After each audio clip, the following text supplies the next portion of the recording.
Hey guys, Marshall here. Coming off of a big Steelers win.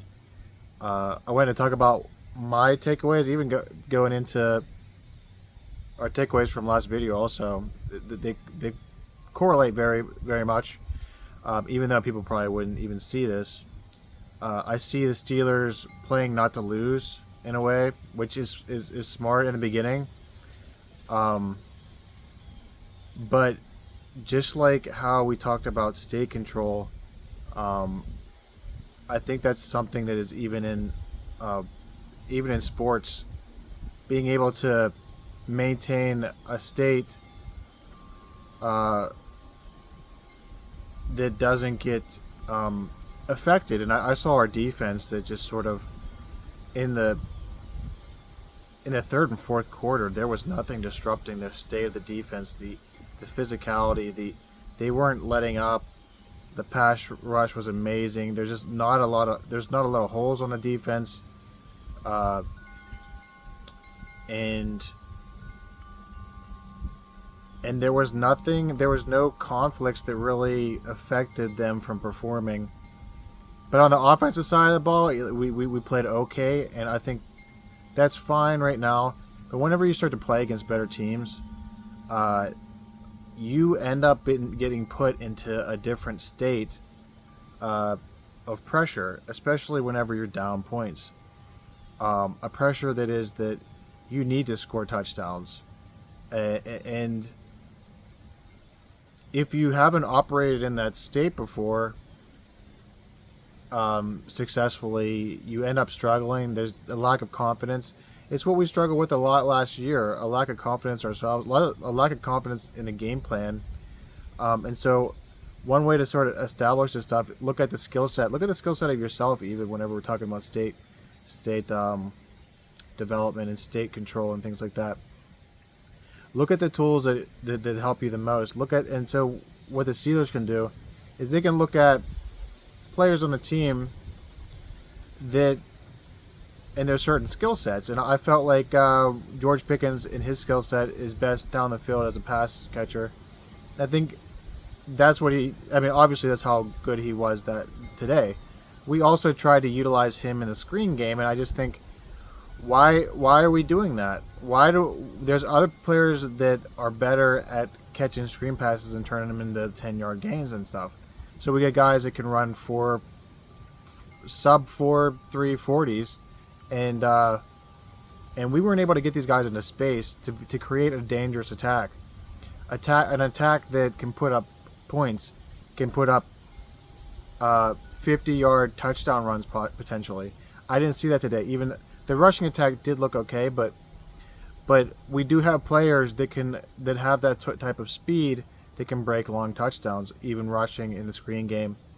And then we were able to, once you sort of establish this sort of dangerousness behind the line of scrimmage, all of a sudden those throws over the top become a little bit easier. One good takeaway, though, I think about our offense is that our play action was a lot better. Our play action was good. Justin Fields looked good out there. He looked good. He looked like he got very comfortable in the game, and he played his style of game. He didn't have to go above and beyond, but like I said, this is okay in the first game, and I'm not even sure if he's going to be starting down the line, but we have to have that capability to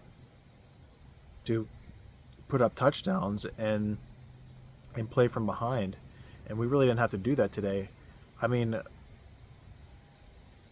It does sound like I'm a perfectionist, and that's what I'm trying to be. I look at all of these problems as solutions, and I'm not obsessed with it. I'm comfortable with it. I'm okay with the win, but I look at how we could establish a better balanced attack within the means of what we are capable of doing, which I think is we are a below average skilled team at wide receiver, I would say, on average. And so really our coaching has to be really good and be able to get those guys that have the skills to run up to the catch, to get those guys the ball quickly so that they can do stuff. And and there was just a lack of that. There was a lack of that, a lack of dangerousness beyond 10 yards thrown down the field. Besides George Pickens, he caught everything in sight. He's amazing. He did great. I loved how he played. Um, I look at acquisitions in our defense, and they sort of fit perfectly, and the defense just looked phenomenal today. Um, and and then I look at guys like on the other team, Kirk Cousins, that wasn't able to really get into a good rhythm. He did have one peak of comfortableness, and then he played like he was expected to get hit, and he did get hit, and he got hit over and over and over and over again. And then to anybody that thinks that T.J. Watt isn't the most dominant pass rusher in the league, you must be huffing your own farts or something. I don't know what the heck you're thinking. I mean, this guy hit the quarterback maybe 6 times. He had a couple forced fumbles that were called back. He recovered a fumble also. I mean, it was remarkable how he played. And the intensity that he has, that intensity, the defense thrives off this state of intensity. And it has to be there. If there isn't, sometimes there's defenses that struggle to get that intensity level up. And maybe they're reliant on other people to do it. And so I don't think there's even any place for players on the team that will suck the energy away from the team. I think that's sort of why Deontay Johnson took a hike, because he was kind of an energy sucker, and he would just drop balls and ruin momentum and things like that. And so whenever you're going throughout life in your business and in your social life, you got to watch out for those people that aren't going to collaborate with you in a healthy way. It is the same thing as on the football field. You can't have people that are going to be state suckers and people that can't continue the offensive hype, or the offensive or defensive hype. The defensive hype was noticeable. I mean, those guys feed off of each other's energy. Like, I don't even know. I mean, there's a lot of teams that do that, but in this league, I don't even see a lot of defenses that feed off the energy like the Steelers. I mean, these guys were absolute machines out there today. It was incredible to watch. And so I think that one person ends up leading, and I think that's T.J. Watt that actually ends up leading that sort of that state. And a lot of times you're going to have to be the person that leads to produce a fun state and energy, because if you don't, then the social circle will suffer. And I think you kind of have to control that, or else you're just going to be waiting for somebody else to pick it up and pick up the energy, or do that, or wait for somebody else to pick up the enthusiasm in the business to make more sales and things like that. So I see these connections. I see this state that was created throughout the game. It's probably going to carry in the next game. There's momentum there, and there's a comfortableness in playing from that state. They're used to it. They're used to that style of play, and they're very comfortable in that pass rush. And the cornerbacks looked comfortable out there. And all of a sudden, you create this comfortableness, and you can kind of stay in that dominant place, and little kind of conflicts, little frictions don't seem to mess with you. The penalties that you take don't seem to mess. It didn't seem to mess with the team. There's incredible dominant alpha mentality in the Steelers defense. I respect it so much. It was fun to watch, and I'm glad we could find some takeaways, because I wasn't even thinking about that. Rocking the Joey Porter Jr. jersey today. I didn't even see anybody throw his way. I mean, the guy's locked. I mean, they probably did. I just didn't recognize it, but the guy's locking it down out there. I mean, it's this defense is going to be a force to be reckoned with if they can stay healthy. And I think the offense can blossom if you utilize the right skill sets correctly and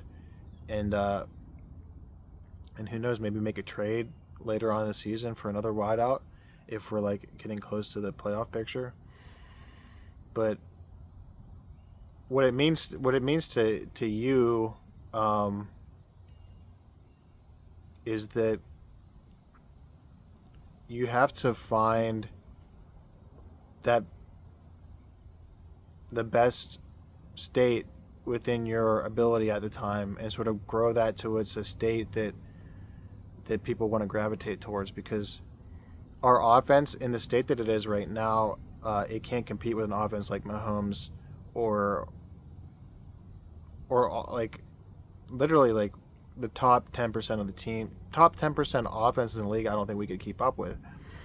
And so we have to find a way to get comfortable with putting up points and not being in fear of making mistakes.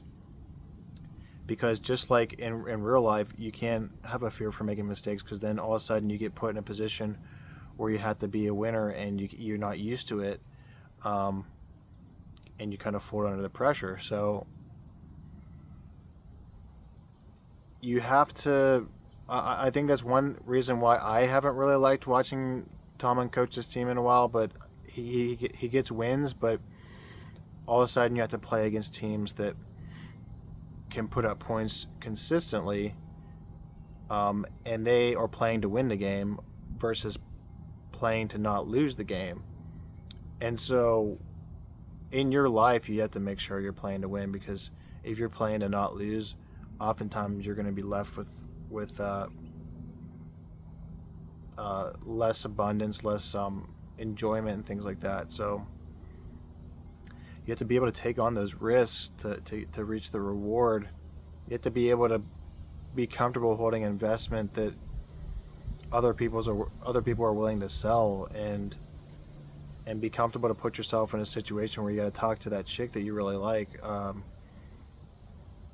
or get in front of that audience that you want to fully express yourself to.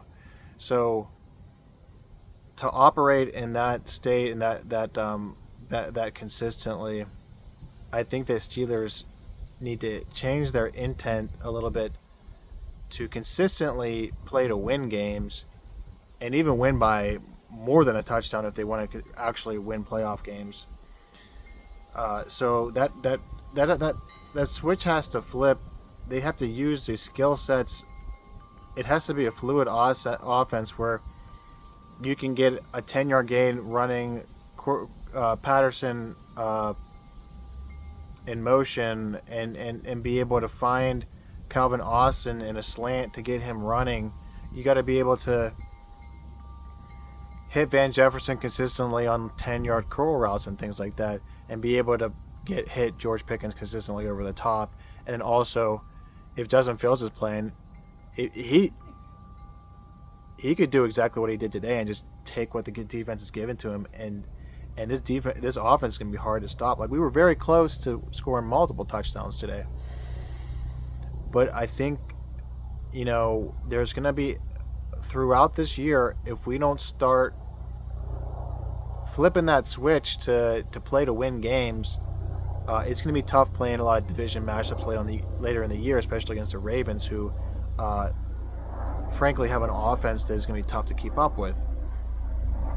So, I mean, the world's a competitive field. It's a competitive field. And just like the Ravens, you're going to end up being around people that are going to try to friction your state. And a lot of times you're going to have to stay in there and take some of that and control your frame and control your enjoyment and things like that. Control your theory of what works for you throughout. And a lot of times that is going to work, if you just have that,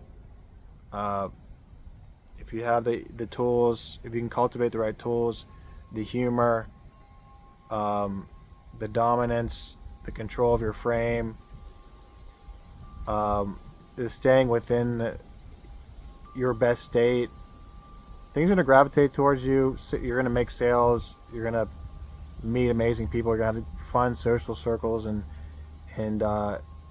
basically win the games of your life in a way.